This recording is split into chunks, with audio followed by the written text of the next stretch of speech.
Hey guys, I'm going to show you really quick how to export a file and turn it in onto Google Classroom from Microsoft Whiteboard. So say for example, you have this current event that I assigned you guys and you want to upload it to Google Classroom, okay? What you're going to do is you're going to actually leave and go to the home page of Microsoft Whiteboard. When you click the three little dots right here, it's going to let you export.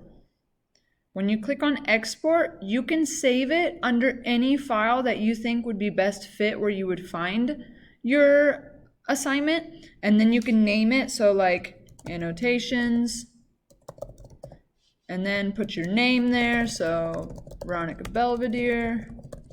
All right, I made a folder on my desktop that's called pictures for any current events. You can always make a folder that would help you out. You click save, and then it should be saved to your desktop. You then would go to Google Classroom. So say you're here on Google Classroom, you find the assignment, view the assignment, and then there should be a submit button somewhere around here, and then you can upload the picture from your computer, okay? Just remember where you save the assignment, and that way you can find it whenever you turn it in, all right?